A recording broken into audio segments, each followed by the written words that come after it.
द्वितीय रुद्र संहिता के पंचम युद्ध खंड में 27वां अध्याय शंखचूड़ की उत्पत्ति की कथा। सनत कुमार बोले, हे मुने, अब आप शंकर जी का एक और चरित्र प्रेम पूर्वक सुनिए, जिसके सुनने मात्र से शंकर जी के प्रति दृढ़ भक्ति उत्पन्न हो जाती है। एक शंखचूड़ नामक दानव था, जो महावीर और देवताओं के लिए कंटक था। शिवजी ने त्रिशूल से जिस प्रकार युद्ध भूमि में उसका वध किया, हे व्यास जी, उस पवित्र पापनाशक तथा दिव्य चरित्र को आप अत्यंत प्रेम पूर्वक सुनिए। मैं आपके स्नेह से उसको कह रहा हूँ।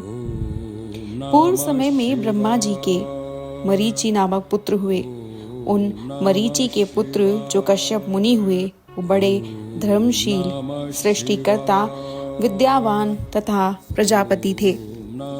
दक्ष ने उन्हें प्रेम पूर्वक अपनी 13 कन्याएं प्रदान की। उनकी बहुत सी संतानें हुई, जिन्हें विस्तार से यहाँ कहना संभव नहीं है।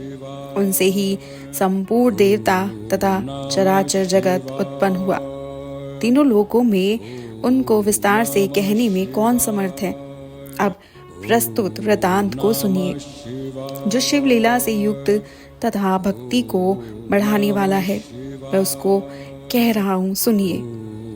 कश्यप की उन स्त्रियों में एक दनु नाम वाली थी, जो सुंदरी, महारूपवती, साध्वी एवं पति के सौभाग्य से संपन्न थी। उस दनु के अनेक बलवान पुत्र थे।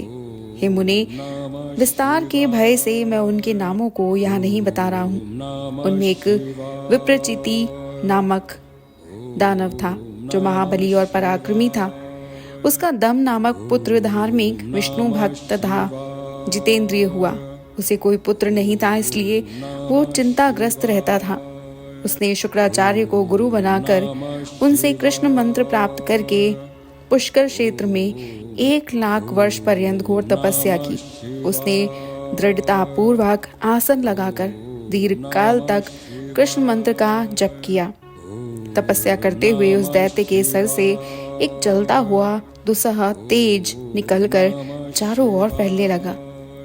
उस तेज से सभी देवता, मुनि एवं मनुगण संतप्त हो उठे और इंद्र को आगे कर वे ब्रह्मा जी की शरण में गए। उन लोगों ने संपूर्ण संपत्तियों के दाता ब्रह्मा जी को प्रणाम करके उनकी स्तुति की और व्याकुल होकर अपना वृतांत विशेष रूप से निवेदन किया।